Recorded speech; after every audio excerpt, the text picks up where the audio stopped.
Hey, what's up, fam? So I want to actually kind of really talk really through this devotion this morning, Fencing with Masters, which is March 10th, A.W. Tozer devotion for Christian leaders. And the reason why it's important for you to know kind of even just the basics of what it means to have to speak into certain situations without fear, without fear of rejection, fear of retaliation, fear of the mob, fear of friends, fear of family, that type of thing.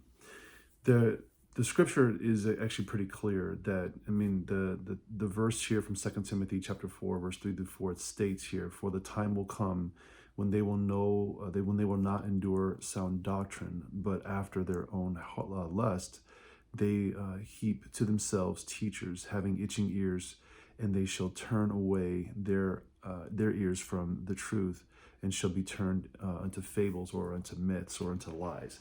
And what's difficult about this is that you're kind of watching that happen right now, and it's actually happened for a long time, but just because we're more aware of it. I'm 45, so it means that I'm more aware of all kinds of stuff right now. So you might be like somebody who's early 20s, and you're like, "What's this guy talking about?" But whatever, it's all good. I just want to make sure that you know and understand what it is that you might be seeing versus what it is that you might be thinking has happened. Okay, what you're seeing happen across uh, Christianity and Christian circles right now is a false teaching making itself known as being orthodox, shown to be truly, man, it's truly insidious. And it is the critical race stuff and the Black Lives Matter stuff being pushed into churches as as sound Christian doctrine. Now, I've said this before, and I'm saying this again. If you don't know about what the grounds and who actually are the leaders of BLM, you need to understand that they actually are people who practice witchcraft and who are pushing ideas of Marxism into their whole ideology of the political ideology, but using Marxist methods to do that. They are trained Marxists. They actually have stated that themselves. If you want to know a great place to listen and get really taught about that, you can go to the Just Thinking podcast and look up the Church of BLM. I know it's not episode. I think it might be episode 108, but just look up Just Thinking podcast and look up Church of BLM, and then you can do your own study off of what they actually state off of their own notes. It's actually extremely fascinating. I want to make sure that you understand that. And but I want you to know too that when you're seeing pastors own these things, they sound different, they look different, they act different, and it just comes off super weird. I just saw this video of a pastor. I think his name is David Platt. I mean, the guy basically is oozing all of this guilt about being a white pastor and needing to cater to ethnic minorities within the church, and needs to have a more diverse congregation and all this stuff. Let me just break something down for you right now. Any church that seeks to have um, a diverse congregation, and is doing all it is possibly can do to make sure things are even and equal, they're actually not abiding by what their actual calling is. They're abiding by a man-centered idea of what equality is, based off of contemporary societal issues. God forms his own church by how God designed it and destined it to be. That's just the truth, okay? God doesn't need us to put forth these ideas to make everything right according to what we think right and equal should be. It's just, that's not what this is about. God forms his church. It's not my church. It's not anybody. It's not some random pastor's church. It's God's church. If you're going to have a mainly Filipino church, let it be Filipino. If it's going to be mainly black, then let it be black. But if you're in those, let's say it's a mainly white church, and you're talking and or the pastor's talking and puts off an air or a guise of supremacy, or black supremacy, or Filipino supremacy, or Chinese or whatever supremacy, Hispanic supremacy, and makes it so that people in the congregation are told not to trust other individuals that look different from themselves, then you know that pastor's probably got a racist or an ethnic bias and issue inside themselves. Even some of this gender stuff too. You have women who get up in front of men and basically tell them that they are doing wrong things based off of their gender, based off men being some sort of oppressors or the like. That is actually not a pastor. That person is not a pastor. They actually are a person that is pushing a gender issue into their church and making it sound Christian by putting gospel language on top of their own personal biases. So when you hear people talking about, their implicit biases, their personal private prejudices and that type of thing, and they need to expose from that they need to expose in within people, understand the person that's actually saying it is actually the prejudiced, biased individual.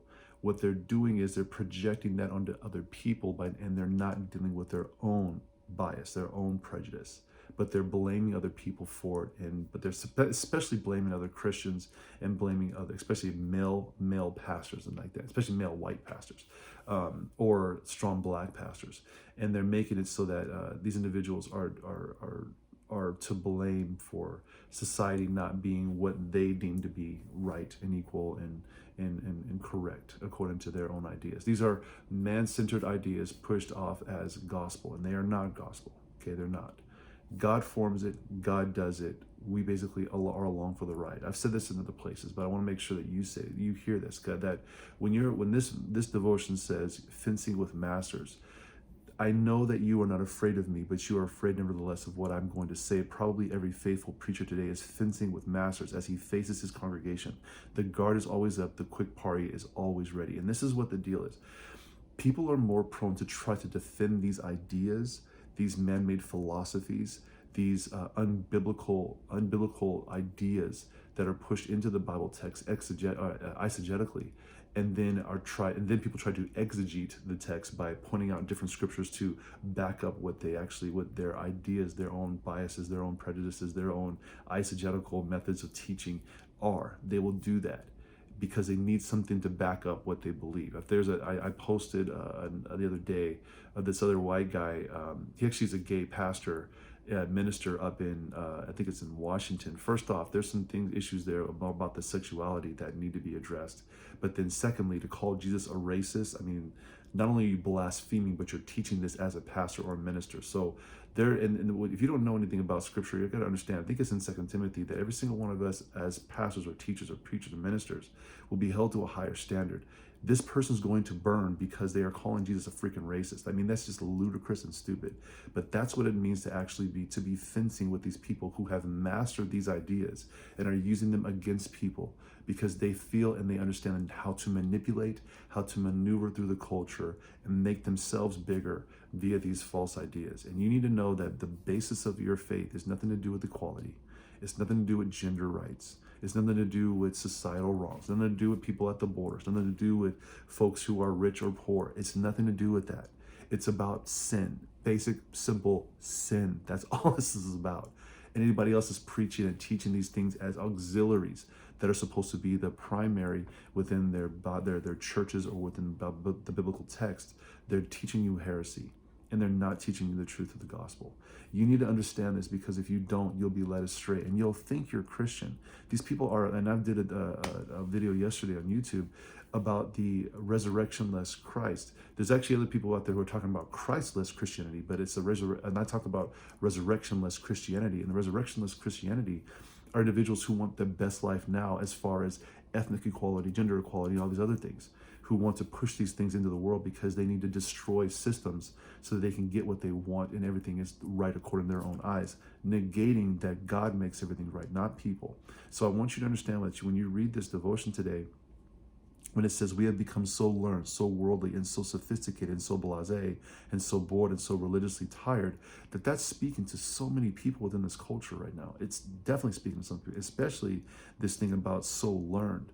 People who are like, it's really sad for me to say this, but people who have like masters and doctorates are so learned and so sophisticated that they don't even see their own pride, their own issues, their own bias of intellectual superiority over the masses, that they're willing to call everybody else stupid for not aligning themselves with their dumb ideas.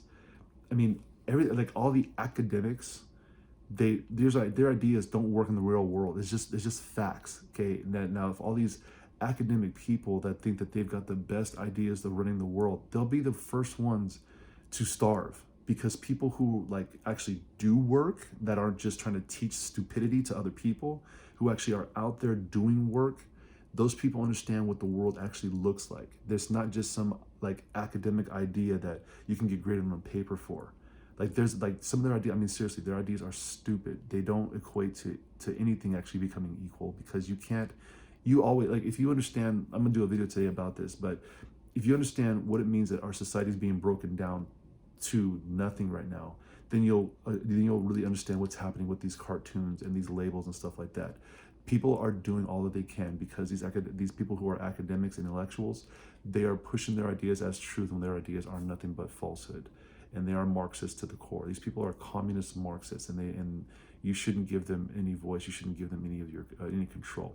So I'm saying this to you because I want you to understand what's happening, what's taking place, and how it's actually working against you as a regular individual. But also too, you might be a Christian, and when you hear your pastor stating these things, and you are too afraid to walk away, too afraid to basically stand up and say that's wrong teaching, what you're doing is you're fencing with the master who knows how to master you, because he's made you or she's made you feel bad about having a different idea and belief that is coming straight from the Bible, that tells you that they are a false teacher. False teachers will do all that they can to keep their power over you, and false teachers will do all they can to teach a false ideology, to teach false doctrine, to teach false philosophies, because they want to have control over you. Okay? All right, so make sure that you understand that. I want to make sure that you know exactly what's going on. If you have any questions, hit me up. Take care.